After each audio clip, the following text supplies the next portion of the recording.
Ինչ է նշանակում ասել Հայաստանում ընտանեկան բռնությունը թույլատրված է օրենքով։ Բռնությունը Հայաստանում բնականաբար համարվում է հանցագործություն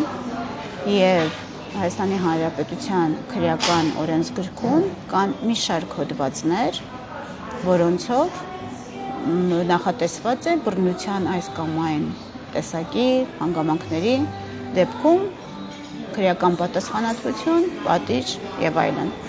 Եվ ես այժմ կընթերցեմ այդ հոդվածները իրենց կետերով։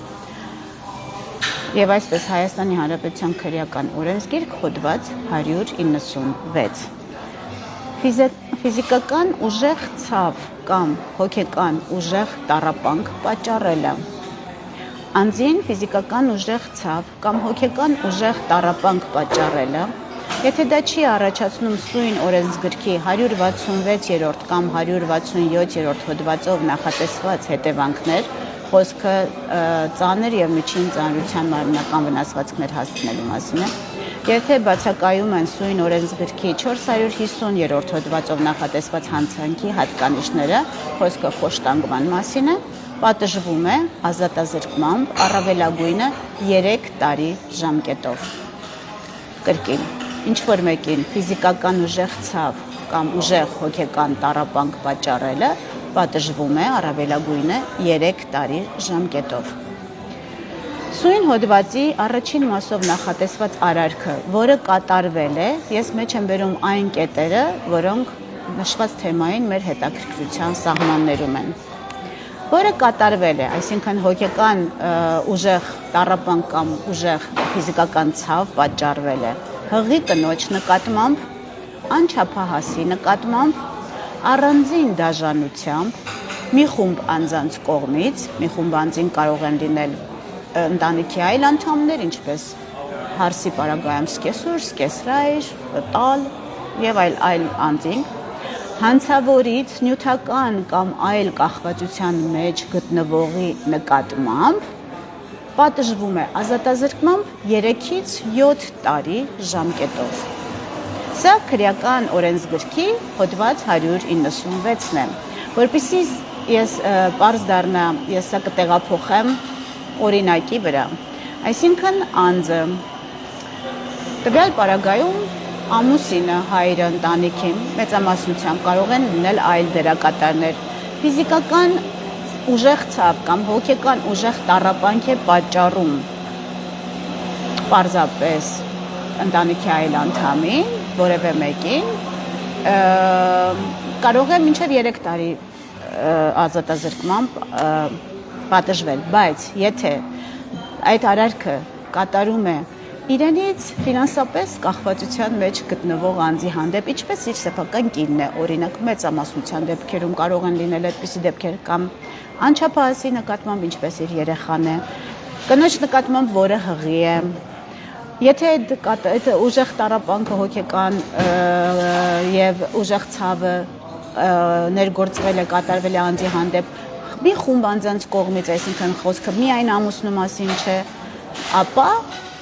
ազատազրկումը պատիժը սահմանվում է 3-ից 7 տարի ժամկետով։ Սա Հայաստանի Հանրապետության քրեական օրենսգիրքն է։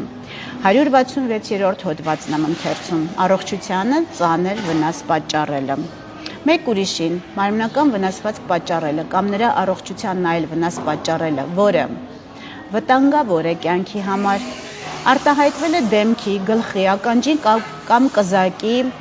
անջնջելի այլանդակմամբ, առաջացվել է առողջության քայքայում զուգորդված ընդհանուր աշխատունակության ոչ պակաս քան 1/3 կայուն կորստով կամ մասնագիտական աշխատունակության լրիվ կորստով պատժվում է 3-ից 7 տարի ժամկետով։ Նույն հոդվածի երկրորդ մասն ասում է. մեկ ուրիշին մարմնական վնասվածք պատճառելը կամ նրա առողջությանն այլ վնաս պատճառելը, որն անզգուշությամբ առաջացրել է հղիության ընդհատում, պատժվում է 4-ից 8 տարի ժամկետով։ Սույն հոդվածի առաջին մասով նախատեսված արարքը, որը կատարվել է, կրկին ծանրացուցիչ հանգամանքներն եմ նշում, Հղի կնոջ նկատմամբ, անօգնական վիճակում գտնվողի նկատմամբ, անչափահասի նկատմամբ, առանձին դաժանությամբ կամ այլ անձանց կյանքի կամ առողջության համար վտանգավոր եղանակով, զենքի կամ մարմնական վնասվածք պատճառելու համար նախապես պատրաստված կամ հարվարեցված առարկայի կամ միջոցի գործադրմամբ մերձավոր ազգականի կողմից պատժվում է 5-ից 10 տարի ժամկետով։ Առողջության միջին ծանրության վնաս պատճառելը կախված հանգամանքներից կրկին պատժվում է 2-ից 5 տարի ժամկետով եւ ամենակիչ պատիժը կարծես թե թեթևը առողջության թեթև վնաս ներողություն, թեթև վնաս պատճառելու հոդվածն է, հոդված 171, որ կրկին պատժի չափ ունի,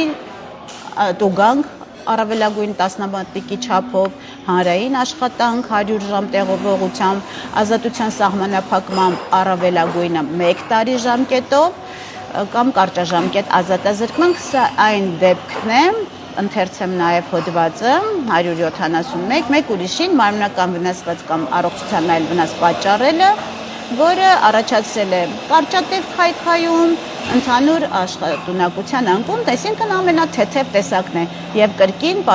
պատիժ է նախատեսված մինչեւ 1 տարի ազատազրկում, տուգանքից սկսած իհարկե կախված հանգամանքներից եւ չի պատժվում նման արարքը, նման բռնությունը մեկ պարագայում, հոգեկան խիստ հուզմունքի վիճակում, անհրաժեշտ պաշտպանության կամ հակաիրավական ոտնձգություն կատարած անձին բռնելու համար անհրաժեշտ միջոցների սահմանազատմամբ մեկ ուրիշի առողջությանը թեթև վնաս պատճառելը հանցագործություն չի համարվում։ Սա Հայաստանի Հանրապետության քրեական օրենսգրքի այն հոդվածներն են, որոնք պատժում են, այսպես ասած, պատասխանատվություն են ենթադրում բռնության համար։ Նշված բոլոր կետերը վերաբերելի են եւ առավել վերաբերելի են եւ առավել հաճախ պատահում են ընտանիքների ընտանեկան հարկի ներքո։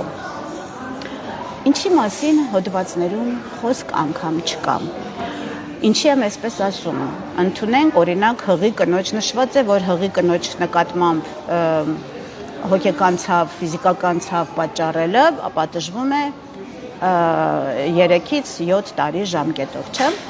Ուզում եմ ընդունենք, պատկերացնենք իրավիճակ, որ ինչ-որ մի X հղի կին քայլում է փողոցում կամ գտնվում է ռեստորանում կամ ինչ-որ մի միջավայրում եւ X տղամարդ մոտենում է եւ նրան հարվածում է ֆիզիկական ցավ պատճառելով կամ հոգեկան տառապանք է պատճառում։ Կարծում եմ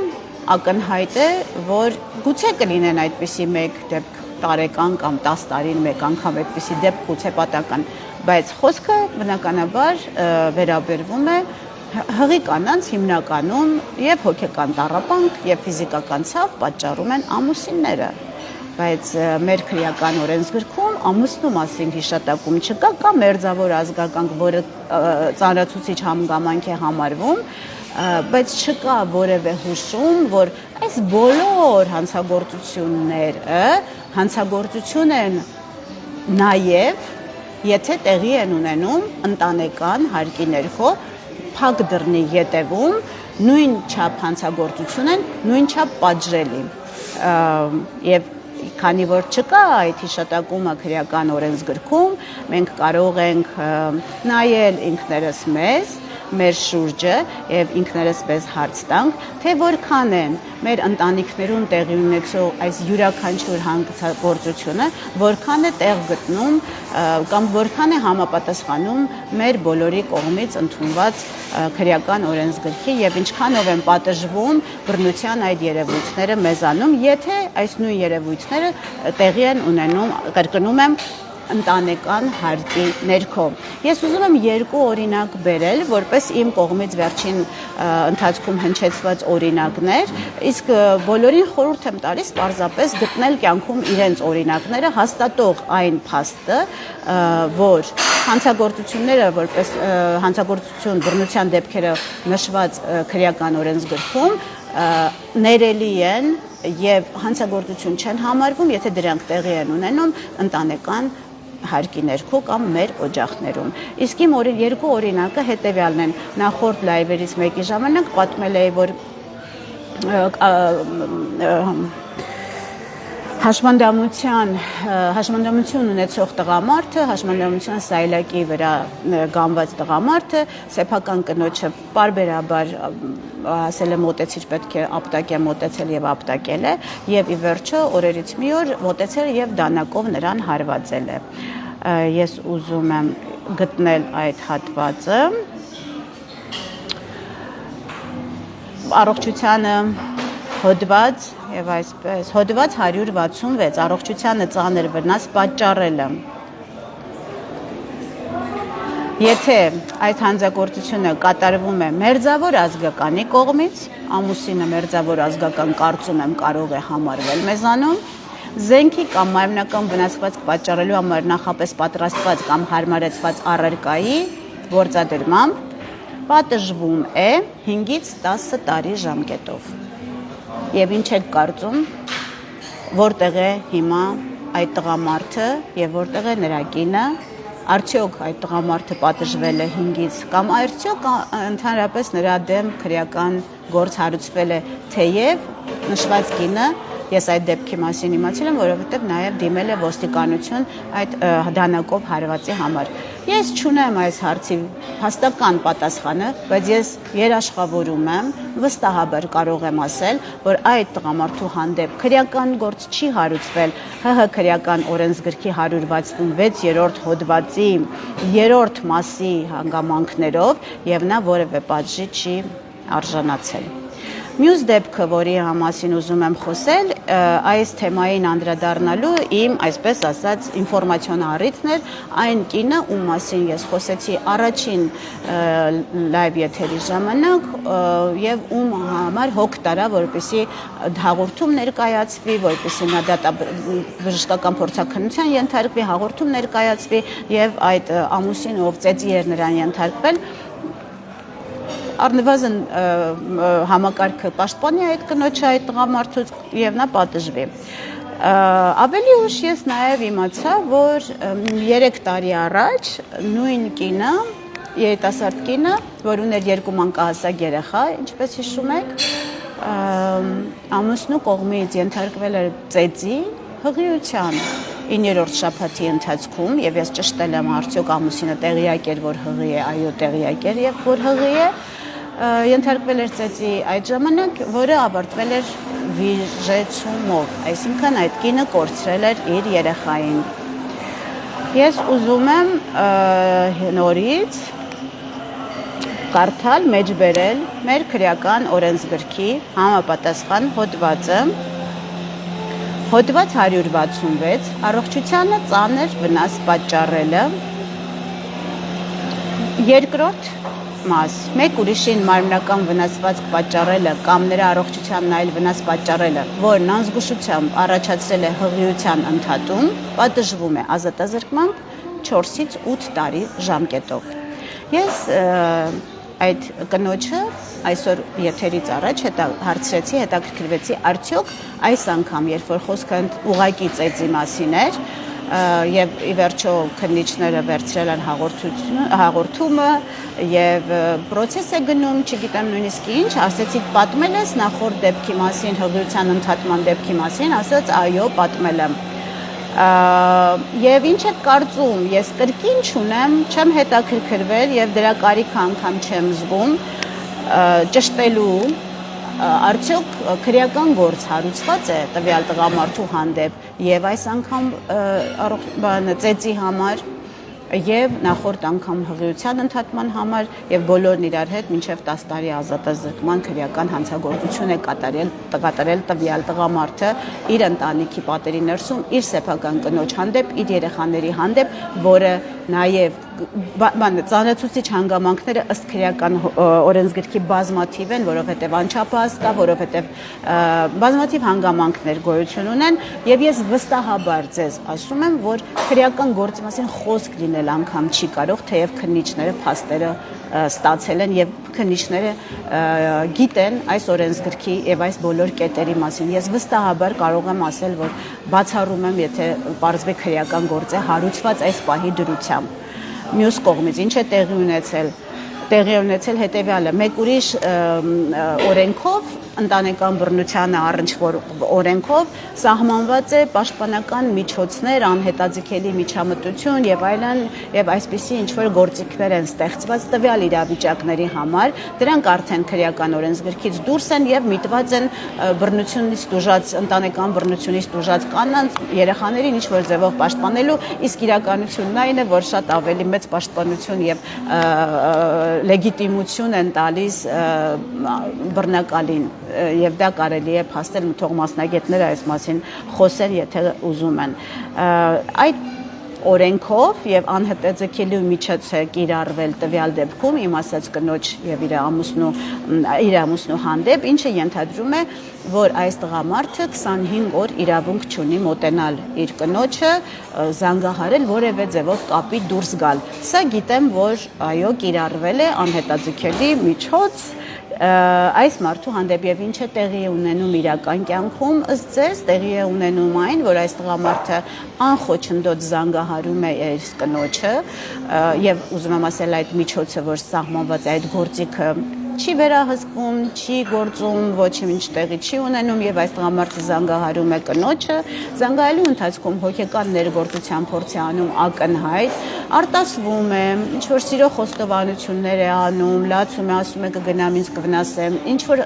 ամեն ձևով հոգեկան ներգործության բոլոր միջոցներին դիմում է եւ չի բացառվում եւ ես չեմ կարող բացառել, որ ինչ որ մի պահի այս կնոջ համբերությունը կամ զգայունությունը տեղի կտա եւ ինքը նույնիսկ կհամաձայնվի հանդիպել եւ այս անհետաձգելի 25 օրյա ալքերքը ընդհանրապես որևէ կերպ չի գործի եւ եթե հանկարծ ընդունենք, որովհետեւ այս տղամարդը արդեն քրեական հանցագործ է, որովհետեւ ընդհատում է ունեցել հղիության ծեծ է եղել, դա եղել է պարբերական առողջության քայքայում, անչափահաս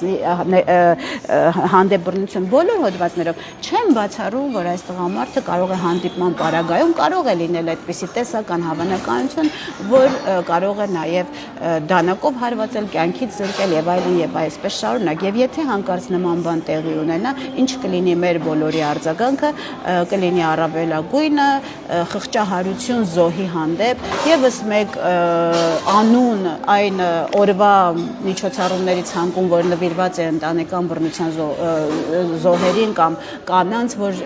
զոհ են գնում ընտանեկան բռնությանը, եւ մենք այս ամբողջ ընթացքի համար որևէ մեկս պատասխանատու չենք լինի եւ պատասխանատվություն չենք կրի ոչ իրավական, ոչ բարոյական, ոչ ինքներս մեր առաջ։ Եվ վերջում ինչ եմ ուզում ասել։ Ես ուզում եմ ասել այս ամբողջ իրավիճակը, այս ամբողջ իրականությունը հիմք է տալիս մեզ մտածելու եւ իմ խոսքը առաջին հերթին ուղղված է կանանց, որովհետեւ ընտանիքը պահող, ընտանիքի մասին հոգ տանող, պետությունից է նաեւ այդպես էակները կանայք են։ Այս իրականությունը հիմք է տալիս կասկածելու, թե մենք ինչպես ենք վերաբերվում առհասարակ ընտանիք ինստիտուտին։ Մենք ինչպես ենք, ինչ է մեր վերաբերմունքը։ Եթե X գործողությունը մենք համարում ենք քրեական հանցագործություն, բայց այդ հանցագործությունը, այդ նույն գործողությունը չենք համարում հանցագործություն մեր ընտանեկան հարկի ներքո,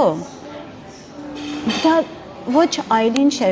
քան վերաբերմունք հենց ընտանիքին։ Եթե հանցագործությունը ընդունելի է ընտանիքի ներսում, հանցագործություն չէ, այն երևույթը, որը անթույլատրելի եւ աններելի է համարվում ընտանեկան պատերից դուրս, թույլատրելի եւ ներելի եւ արդարացումների մի ամբողջ շարան ենք բերում արդարացնելու համար տվյալ երևույթը իրականացնող անձին ընտանիքի պատերի ներսում, ուզում եմ մենք լավ մտածենք, մոլորություն չի արդյոք այն տեսակետը, որ մենք դա անում ենք հանուն ընտանիքի։ Ինչպես կարող ենք հանուն ընտանիքի հանդուրժել հանցագործությունը ընտանիքի ներսում։ Ես ուզում եմ բոլորս, բոլոր կանանց, եւս մեկ անգամ հորդորել, չվախենալ, չամաչել, չընկրկել, չմոլորվել եւ շատ լրջորեն մտածել այս երևույթի մասին եւ ամեն անգամ, ամեն հաջորդ պահին սեփական ամուսնու կողմից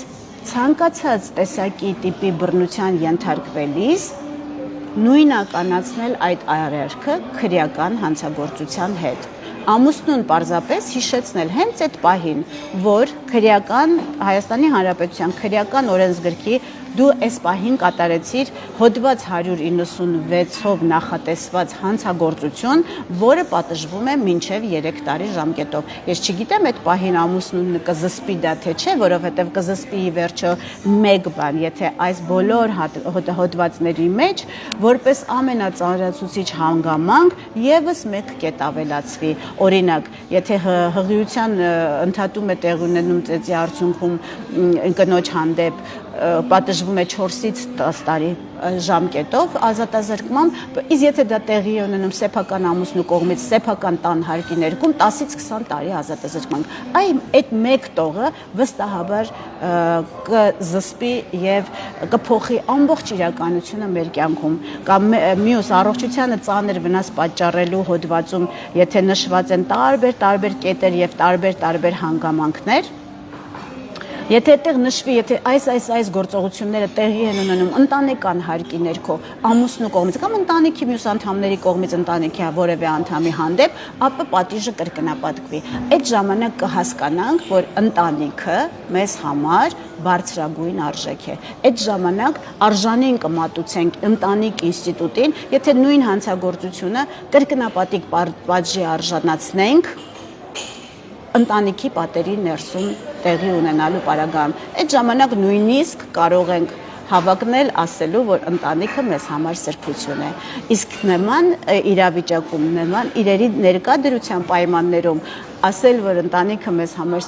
սրբություն է կամ ընտանիքը մեզ ամենաբարձր արժեքն է, բայց օրինակ կարելի է ընտանիքի ներսում անել քրեական հանցագործություն եւ դա նորմալ է, ակնհայտորեն ինչ որ միտեղ, ինչ որ մի բանում մենք սխալվել ենք եւ սիրելի կանայք, առանց վախենալու, առանց հանուն մեր ընտանիքների, հանուն մեր երեխաների, մեր ամուսինների, որոնք բոլորը անխտիր, բռնություն կատարող անձը ինքը բռնության զոհ է։ Այդ բռնությունը ինքը օդից չի ստացել, ինքը սիրով չի ստացել, ինքը ձեռք է բերել սեփական մանկության ընթացքում բռնության զոհ դառնալու պարագայում։ Հանուն բոլորի, սիրելի կանայք, եկեք մենք լինենք այն համարձակ էակները, ովքեր պարտավոր են պաշտպանել իրենց ընտանիքները, հոգ տանել իրենց ընտանիքի ներսում գոյություն ունեցող պահպանվող խաղաղության համար, բայց դա անենք ոչ թե կեղծիքի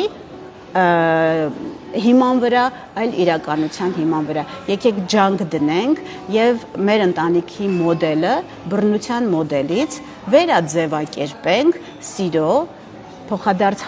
հարգանքի, խաղաղության, համերաշխության եւ ներդաշնակության մոդելի։